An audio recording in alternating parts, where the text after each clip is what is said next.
All right.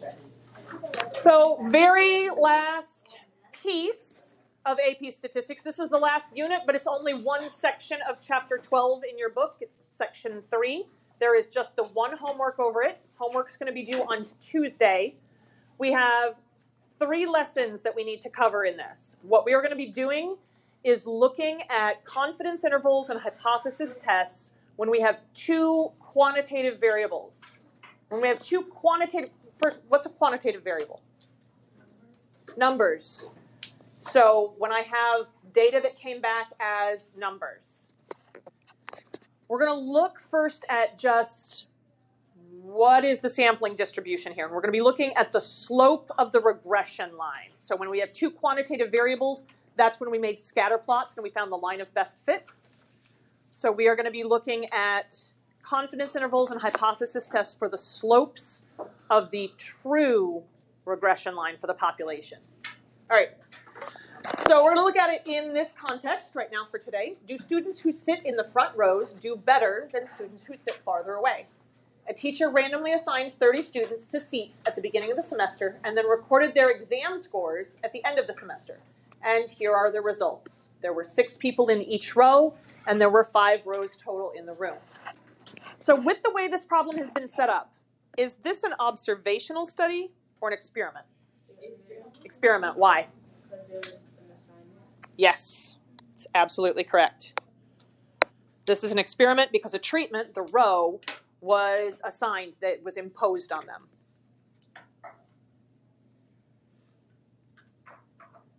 Why would it be important that the treatment, the row assignment, was randomly assigned rather than letting the students choose their own seats? Yes, absolutely correct. It allows us to show causation, so we can determine cause and effect through the random assignment process.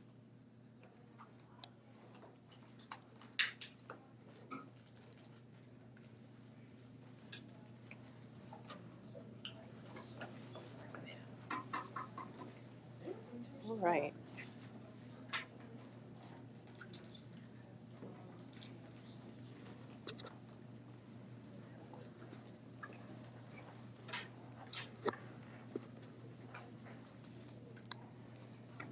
How many variables are we measuring? If you go back and you look at the table up at the top, how many variables are being measured? 2. What are those 2 variables? Yep, the row that they were assigned to, because remember what the setup was is we want to know whether or not the row someone sits in affects their overall performance in the class. So 2 variables are being measured. Are they categorical or quantitative variables? Quantitative. Both of these are being recorded as numbers. Which of these 2 variables do you think is the explanatory, the X variable? The row. And the response variable? The score. Yep, how well they did on the exam, or the score on the exam.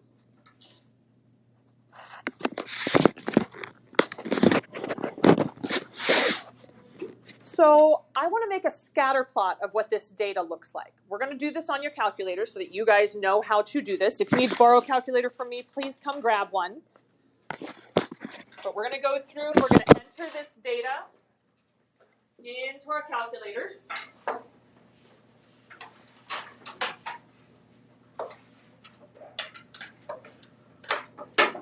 All right, so we're going to go to Stat and Edit. The first thing we're going to do is we're going to enter all of the row data in list 1 and all of the score data in list 2. So I'm going to clear my lists out. And then back here in list 1, you can't just put row 1, row 2, row 3, row 4, row 5. How many people were sitting in row 1?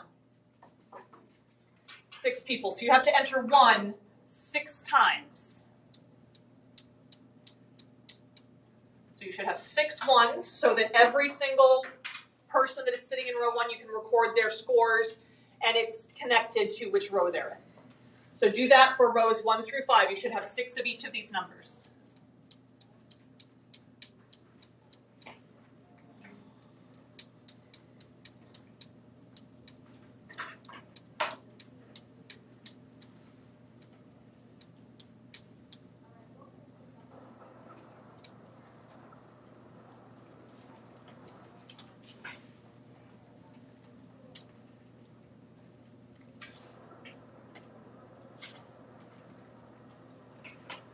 And then in list 2, you're going to put all of the score data. You're going to enter all 30 exam scores into list 2.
Double check when you get to the end of entering all the score data that your last list 1 value has a matching counterpart in list 2. They should be matched up exactly.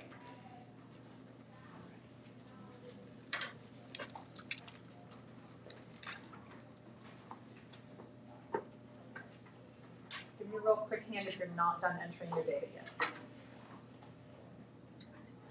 Everybody's done entering all their data? All right, to make a scatter plot, you're going to hit second and y equals. Do you see how in blue up here it says stat plot? So second and y equals should take you here. We're going to go into number 1. We want to make sure that this is on. So if that's not a dark box around on, you want to hit enter so that it turns it on and it's all dark around that word. The type of scatter plot we're going to be doing is, the type of plot we're doing is a scatter plot, which is the first option. And then you have to tell it where to pull the X and Y data from. Make sure the X list is list 1 and the Y list is list 2. So far, so good? All right. If you hit graph, right up here, mine is showing me the scatter plot. If yours is not showing you a scatter plot, then you hit zoom and option number 9. That'll zoom it to your statistical data. Mine zoomed in much better that way. What kind of error?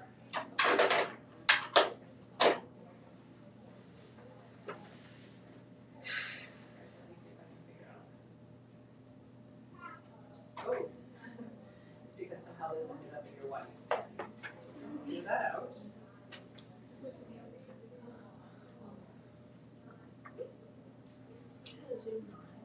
Zoom 9, yes.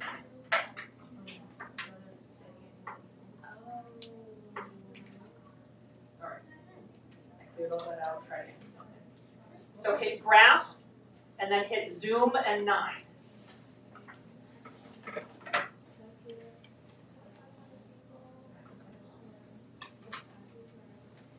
Yep, that's perfect. So then hit graph. Graph next, and then zoom 9. Oh. I wonder if you have something in your white. Yep. You have functions in your white. So we're just going to clear out all of those functions. How did you get there? Y equals, not second Y equals, but just Y equals. Graph, and there we go. All right, window range.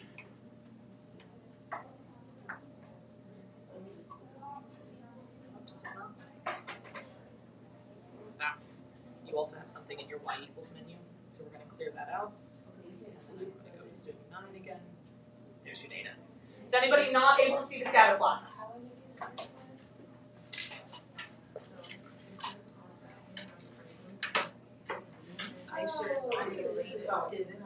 Invalid connection. So something happened in your lists. you have a piece of data and then that is not matched up in, so you go to the bottom and then now hit zoom nice. Oh, that's not showing up. That's way too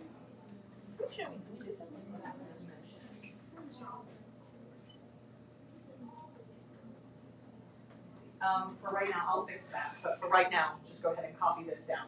Anybody else not able to get the scatter plot? I promise I will fix that.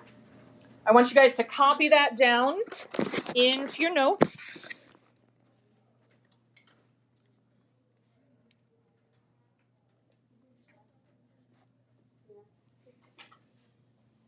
So get a sketch of the scatter plot into your notes. You can copy it off your screen or you can copy it off of my screen.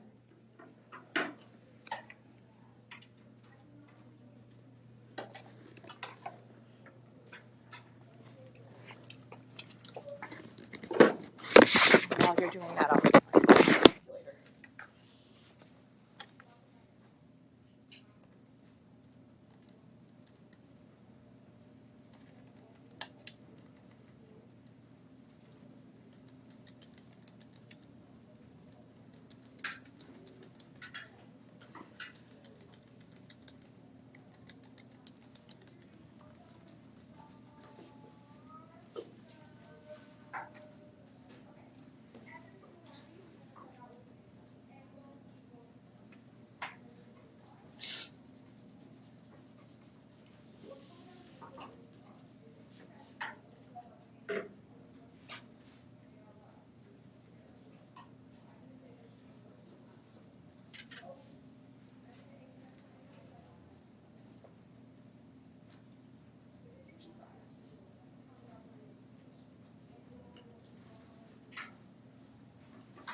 All right.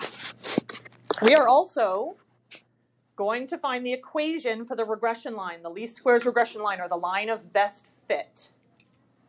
So we're going to use your calculators to do this. I'm going to wait just another moment while you guys finish copying down the scatter plot, although everybody should have one on their calculator screen. So I'm going to go ahead and walk through the process of getting the equation for the least squares regression line. So you're going to go to Stat. You're going to arrow over to where it says Calc. And you want option number 8, where it says A plus BX. So option 8.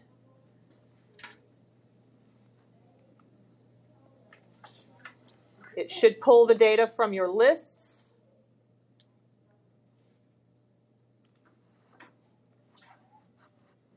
Yes. Yes, this is the ones where we have to put y hat. So if you're going to use y equals mx plus or y equals, we do it backwards in stats. Remember, y-intercept goes first and slope goes second. You either have to define what your x and y are, or you can write it. You can write the equation in context.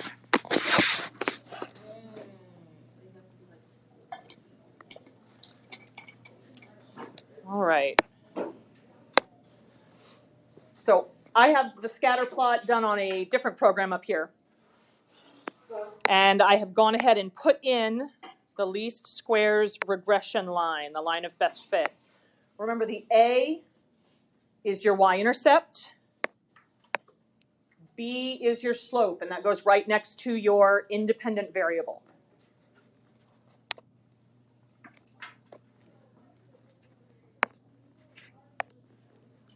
So the least squares regression line equation, score hat or y hat, but then you have to define what y is. So my response variable, or my dependent variable, is what goes by itself over here. That's my y. Score hat equals my y-intercept, 85.95, minus 1.517 times the row, my explanatory variable. If you put an x here and a y hat here, that's okay, but you have to define what x and y are meaning. If you don't define what those variables mean, you will absolutely lose points. Speaking of slope, what is the slope of this least squares regression line? Yes, negative 1.517.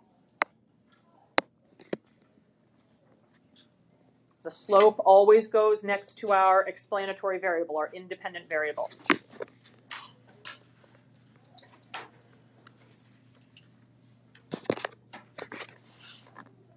How would we interpret the meaning of that slope in context?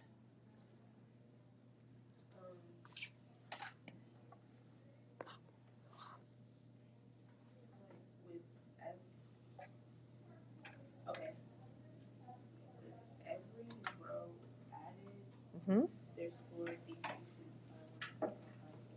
1.517 what? Points, yes, points. I love it. So for every, or for each additional row, so for every one more row, a student's predicted score, this is super important. When you're talking about the meaning of slope in Algebra 1 and even in Algebra 2, it's telling you exactly what the output is going to be. Here, that least squares regression line is not telling me what someone's score will be. It's predicting what their score will be. So for each additional row, a student's predicted score goes down by 1.517 points. Do not put negatives in your explanation. You would use up or down to explain whether it's a positive or a negative number. So if it had been a plus something, then we would say it was increasing as you go back in rows. Since we had a negative, we say it is decreasing their score.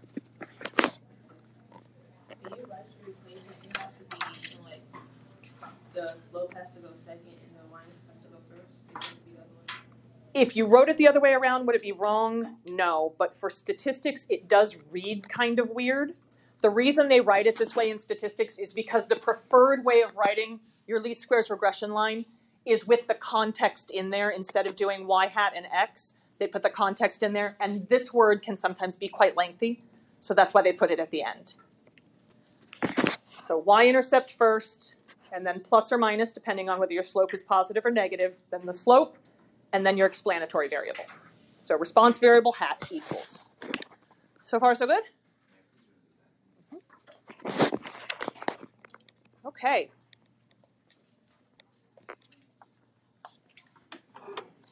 Let's go ahead and flip to the next page.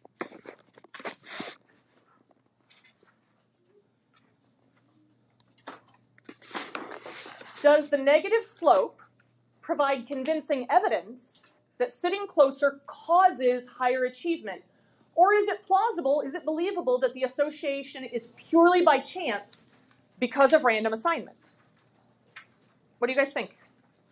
Do we have convincing evidence that if you move back a row, your score is definitely going to go down?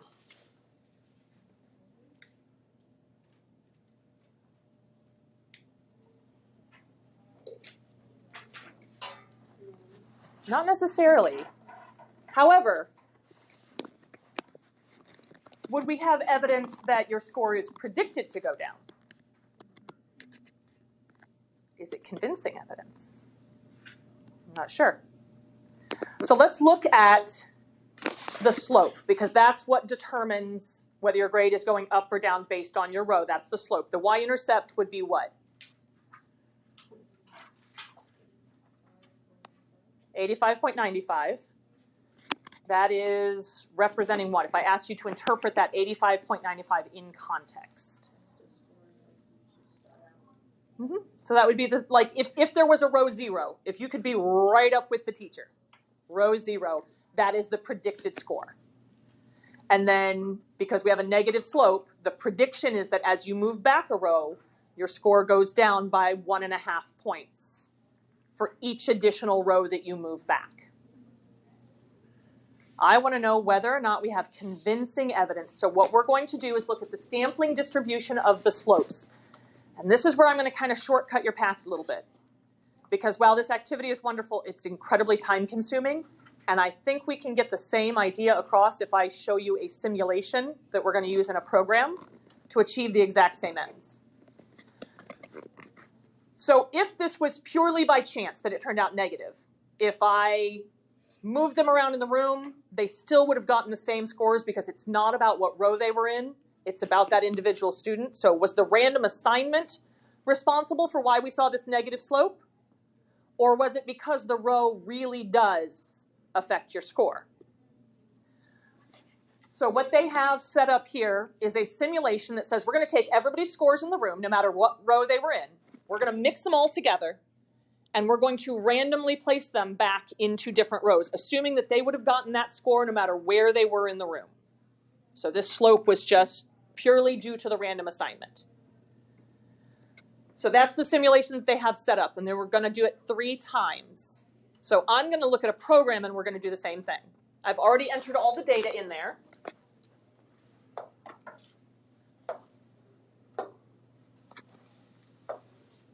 All right, so here's the scatter plot that we had. Same scatter plot. We are going to simulate a sample slope. Let's see what happens if we just have 1. So this would be mixing all those numbers up and then randomly placing them back in the room in their rows. So 1 sample slope.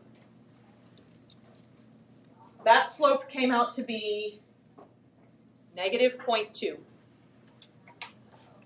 If I add another one, my sample slope this time came out to be negative 0.44. Adding another sample, and another sample.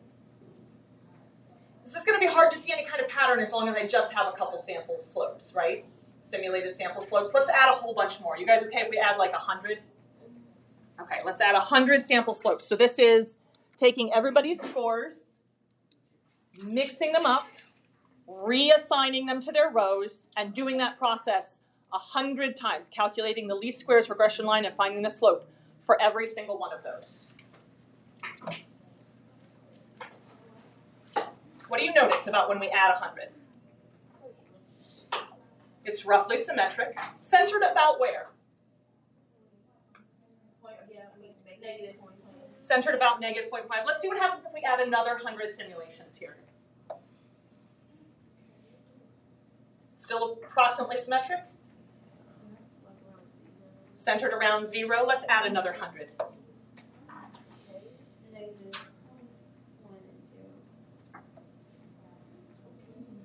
Adding another 100, so now I'm up to 405 samples. Still having that roughly symmetric shape?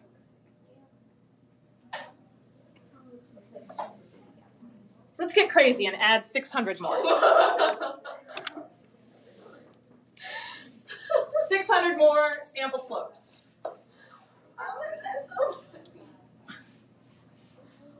So now I have a total of 1,005 sample slopes calculated.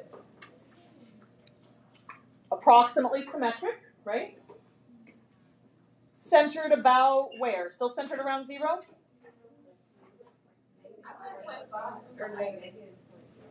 Negative 0.5, so my center is here.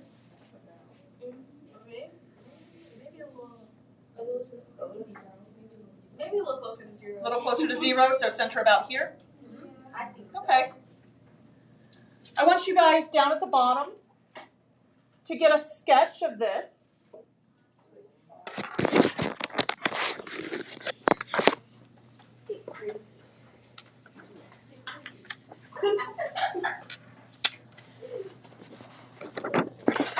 Let me see if I can make this any bigger.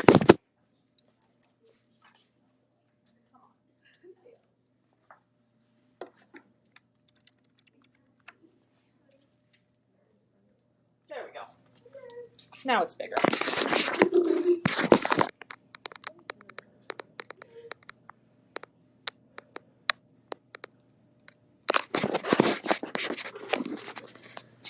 I will get out of the way momentarily. I just need to snap a picture.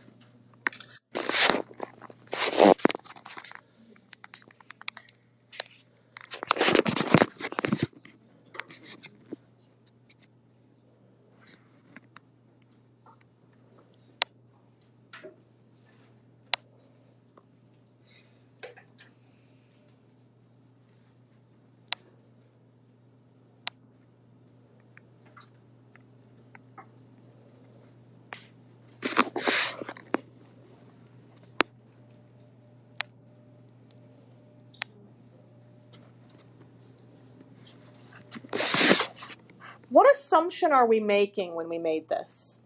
I said it a couple of times. Assuming that seat row doesn't matter, that these people would have gotten their scores no matter where they were sitting in the room. So that would be our null hypothesis.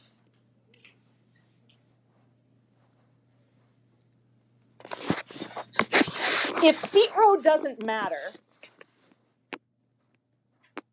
what would the slope of the least squares regression line be? If seat row truly does not matter. 0. It would look like a flat line, right? With just dots scattered fairly equally on both sides.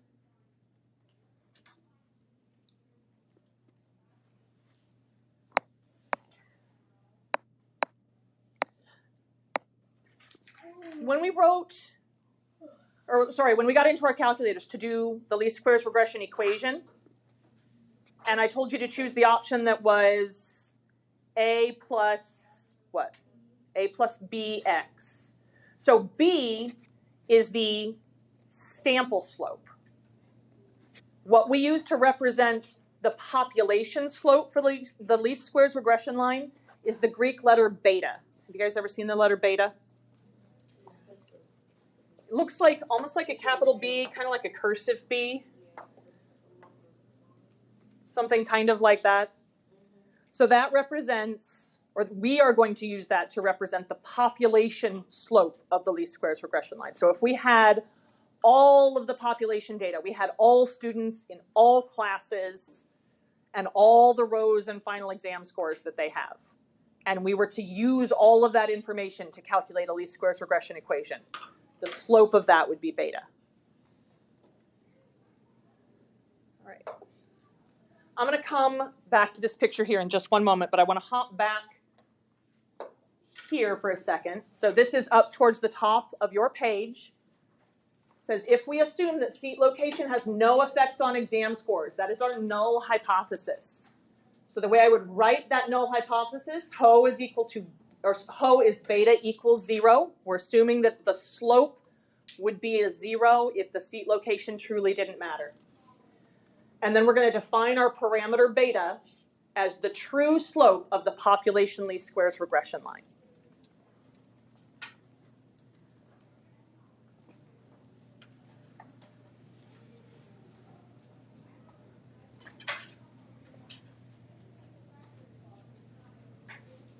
And I want to go back and look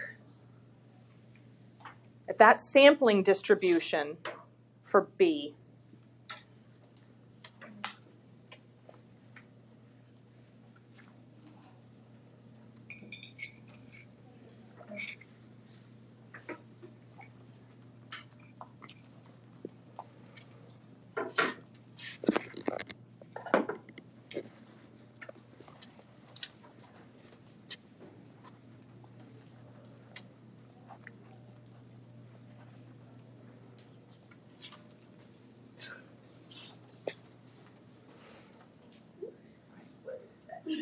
Is anybody still copying this down? I don't want to take it away before everybody's finished.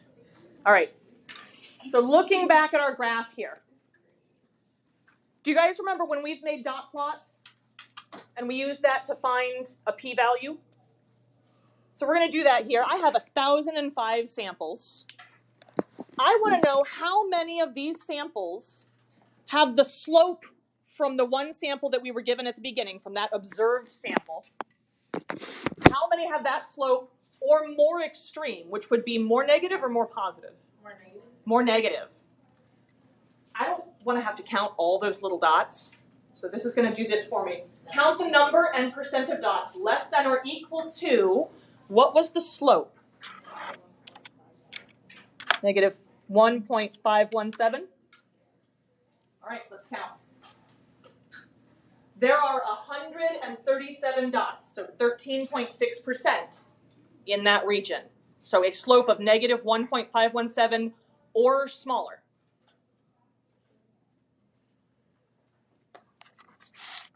(137) out of 1,005 comes out to be, is it 14%, like 13 point something? Yeah. So my p-value would be 0.136 or 0.14. Would that be a reject or fail to reject? Fail to reject. Because we would want our p-value to be smaller than what? 0.05. All right, let me get a quick picture of this, and I'll put it in the notes so that we can all look at it together.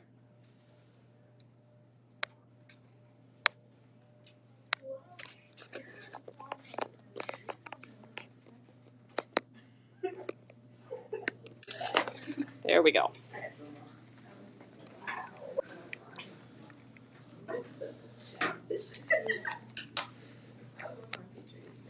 All right.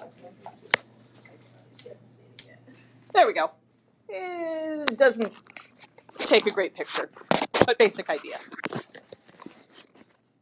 Yeah, draw each of the dots. Draw each of the dots. This is insane. And so from here over, we had 137 out of 1,005, which is about 0.136. So that is our p-value.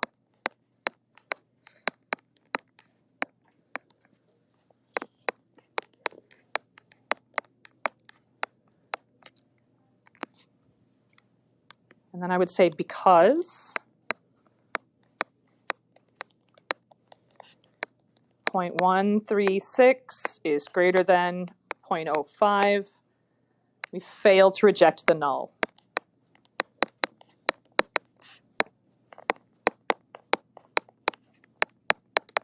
What was our null hypothesis again? The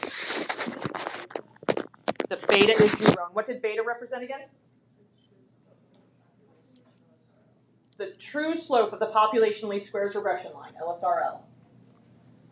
If I fail to reject my null hypothesis, what would that mean?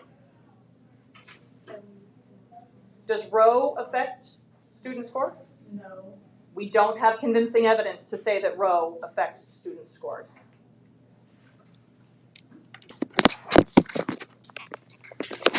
Let's go ahead and flip the page.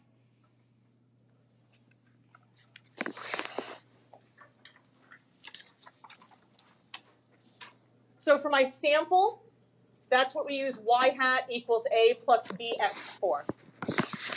The way we would write that for the population, the mean of my y variable, the mean of my response variable, is equal to alpha plus beta x. The y-intercept for my statistics, so if it comes from my sample, we use a to represent the y-intercept. But for the population parameter, we use alpha. It's the same thing, it still means y-intercept. This is just population y-intercept, so the true y-intercept. This is my sample y-intercept. For the slope, b for my sample, beta for my population. Standard deviation of the residuals. Do you guys remember what a residual is? We'll look at those.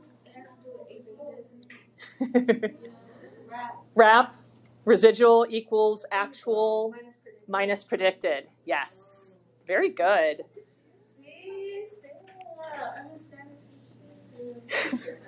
The standard deviation of the residuals. So calculating all those residuals, looking at all of the actual data that we had, comparing that to the least squares regression. S is what we use to represent the standard deviation of my sample. Sorry, standard deviation of the residuals for my sample. We use sigma for our parameter. And then the standard deviation of the slope. You guys saw we did a bunch of simulated slopes. We had 1,005 simulated slopes. The standard deviation for the slope for my sample is SE sub B. For the population, it's sigma sub B. We'll talk a little bit more about all of these pieces tomorrow, but I want to make sure that you guys are at least familiar with the notation and what I mean by each of these things. The sampling distribution of beta should have an approximately normal shape to it. You guys saw that happen with our sampling distribution, where you said it looks kind of symmetric, and as we added more samples, it became more and more symmetric looking. It's approximately normal. Last couple minutes together, I want to look at the check your understanding. We're going to walk through this together. It says, you may have heard that your nose and ears grow through your whole life. While it's true that your nose and ears get bigger throughout life, it's not because they grow, but because of gravity. The cartilage in your nose and ears break down as we age, and the growth that people observe is the result of drooping. Comforting, right? To quantify the expansion of ears over time, a sample of 30 adults were selected. For each adult, their age in years was recorded, and their ear height in centimeters was measured. Below is the regression output. Do you guys remember seeing stuff like this? Where do you go looking on here for the y-intercept? Constant coefficient right here. So what is the estimate for alpha? What does alpha mean again? It's up at the top of your page. Parameter y-intercept. So the estimator for that would be this right here. That would be my A value.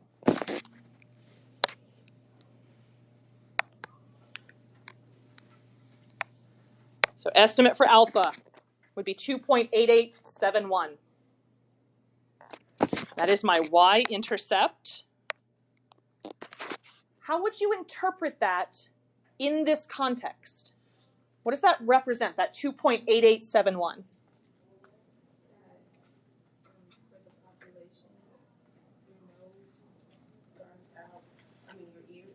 Mm-hmm. Your ear starts out with 2.8871 centimeters. So when you say you start out, what do you mean by that? I want to get really specific here. What would starting out be in this context? Being born.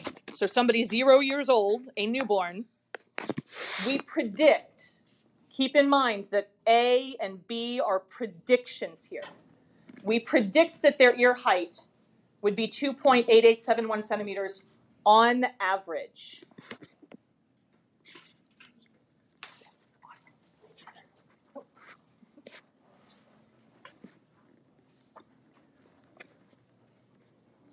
What would the estimate for beta be?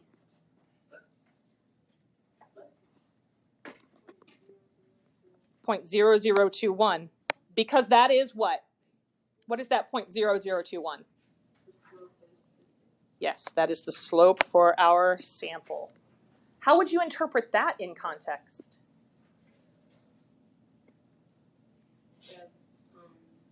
For people, what they got from people that they tested, Think about how you interpreted the slope on the other one. for every age they gain. For every age they gain. What do you mean by age they gain?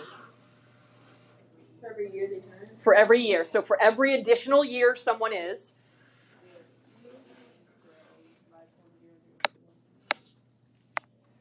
For each increase of 1 year in age, we predict, remember, all of these are predictions, we predict the ear height to increase by 0.0021 centimeters.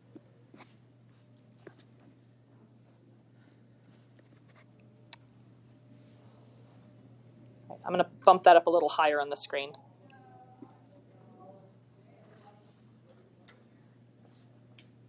What would the estimate for sigma be?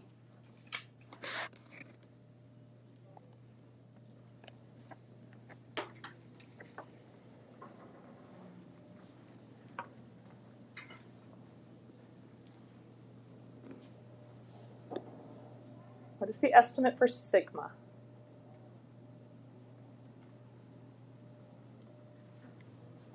Look back up at the top of your page. 0.3613, yes. That is the standard deviation of the residuals for my sample. The meaning of that in context, I know we did this a while ago, but it's been a minute. The actual ear heights, remember we're talking standard deviation, actual ear heights typically vary by about 0.3613 centimeters from the predicted ear heights. So this is telling me about how far off my estimates are, on average.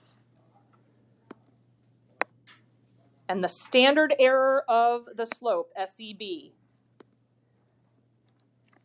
on that table, this is what you look for literally right next to the slope, 0.0059. If you look, it says age.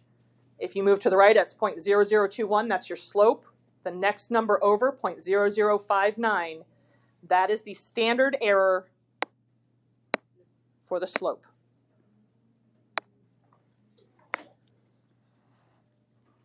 The slope of the sample least squares regression line typically varies from the slope of the population least squares regression line by about 0.0059 centimeters per year, because remember, we're talking about slope here. So rise over run, centimeters, my y variable, over year, my x variable, my age.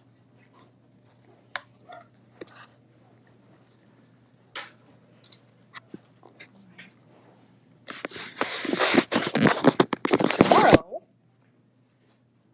we will learn how to do confidence intervals for slopes. And then on Monday, we will learn how to do hypothesis tests for slopes.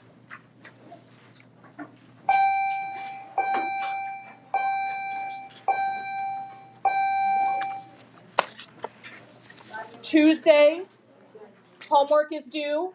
We will review for your quiz, and I need a real quick vote, guys. Your mock exam is next Wednesday. We're going to have our review day on Tuesday. We can either do the quiz over this the same day as your mock exam, or we can do it on the career speaker day, Thursday, which will be a shortened class period, but this is not a full test. Thursday? All right, we'll do it on Thursday. Would we have the full period though? We did it Wednesday? Wednesday, you would get the full period.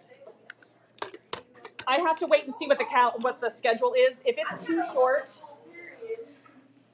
we'll talk about it again tomorrow.